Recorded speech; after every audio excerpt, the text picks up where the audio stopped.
Hello and welcome to Future Proof Farming, a three-part series on the Integrity 365 Financial Insights podcast aimed at farmers and landowners. I'm Esther. And I'm Nicola. In this final episode, Growth Beyond the Farm, we look at investment strategies to reduce tax.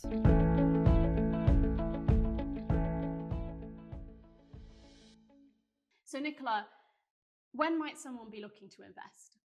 Sure. So for many watching this, it actually might be a relatively new topic or new circumstance to find yourself in if you have cash or liquidity there to plan with. And I tend to find this is for various reasons.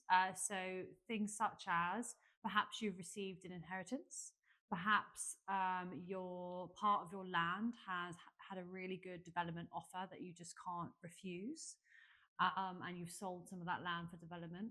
Perhaps you are going through a family breakup or divorce, or you have some sort of debt or loan that needs repaying, and as such you've sold some sort of asset, leaving some excess left over.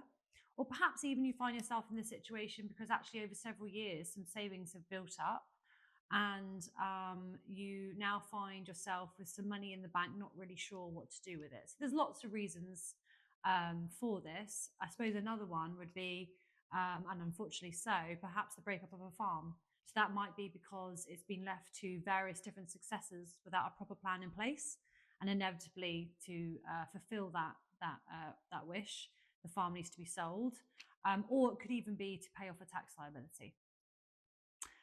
So why might someone speak to a financial advisor for this? What's the purpose? Sure. So there could be a number of reasons why someone's looking to invest their money. Nicola's talked about when that might be, but why invest? So one key reason, particularly why farming families might look at investment, is as part of their succession strategy and their overall inheritance tax planning.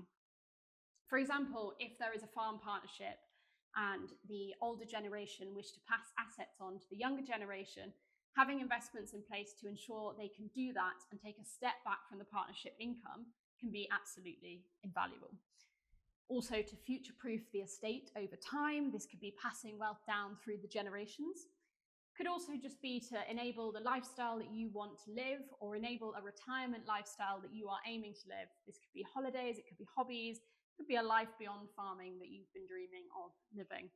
And finally, there's a whole range of practical uses for investment as well. This could be everything really from paying for school fees, potentially, saving to buy an asset. That could be a personal asset, it could be a farming asset, it could be machinery, for example, or even things like helping your child to buy a house. And the reasons why someone uses investment for all of these is firstly for tax efficiency, but also to future-proof the money against inflation, because when it's sitting in cash, the highest risk that it's facing is the effect of inflation on that money over time. So we've talked a little bit about why someone might do it. We've talked a bit about when. How on earth does someone know how to get started on investment? Sure. So I would speak to an expert in this area. If I go through typically what that might look like with my clients, it would be a case of sitting down with that individual and really getting to know their circumstances. So an advisor is going to want to know what your objectives are, what the budget is, how long you have to invest. They're going to want to understand things such as, are you looking to have any income from this capital? Or actually, is the money available to be invested and sort of kept there for several years in order to pay, use it to pay for something in future? So is it capital growth that you're looking for? The other aspects that we would consider would be things like your attitude to risk, your experience, so what you're comfortable with. And that might then determine what type of investment strategy or investment portfolio that we might place your money in. Other reasons may be things such as budgeting and cash flow planning. Again, making sure that with this lump sum of money, are we splitting it in the right and correct fashion in order to meet predetermined expenditure plans or anything else that you might have coming down the road to plan for. So this also ties into succession planning. It might be, as Esther pointed out earlier in the episode, that we are looking to provide an income beyond the farm so that someone can step away and allow for assets or income within the farming business to pass to the next generation. These are all really important aspects for your financial advisor to understand so that they can put together a plan that works for you and your situation. So I've talked a little bit about how we may do that and what that process might look like. But what products do we actually use? What vehicles do we use to achieve these outcomes? Sure. So we're not going to go into lots of detail about what products you would specifically use today because it's so down to the individual, and that's a conversation for you to have with your advisor and your unique circumstances. But to give you an idea of the types of products and the range of options that are available, the two key areas that you would be looking at are products that provide a tax-efficient investment during your lifetime. Secondary to that, you've got products that provide tax efficiency both during your lifetime and also for future successive generations. So during your lifetime, you're going to put in place potentially investments that would look to provide you with an income or capital need. That could be through products such as ISAs, pensions, general investment accounts, or bonds. Without going into lots of detail around all of these, all of them are tax efficient in their own right, and all of them are used in certain circumstances.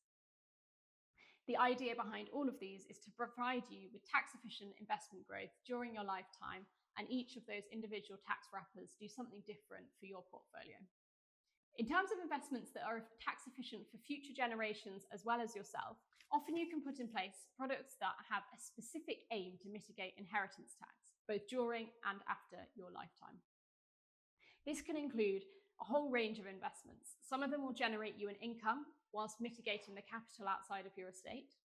Some of them will provide you with capital for your lifetime whilst mitigating the growth on your estate. Others involve gifting strategies, so passing down to future generations as well. There's a whole range of options there, and what is suitable for you might be different to what is suitable to your neighbour or others that you speak to. So really recommend that you engage with a professional when you're looking at these more complex tax planning needs. So we've talked a little bit about how, when, why, and what involved with investment. Nicola, could you give us a few top tips just to round off the episode? Sure. So my first tip would be start now. The power of compound interest. The difference it can make for someone perhaps starting their pension contributions in their 20s or 30s versus someone starting much later in life can be the difference between retiring at their chosen age or even the difference between retiring at all. The effect of starting early is very profound. So don't delay, don't put it off, start soon. My second tip would probably be don't be afraid to spend it. So I do find those where they've had an investment portfolio for a while. Sometimes actually I find the client can feel almost guilty, like they shouldn't spend the portfolio. And actually that is what it's there to do. That is what it's there for.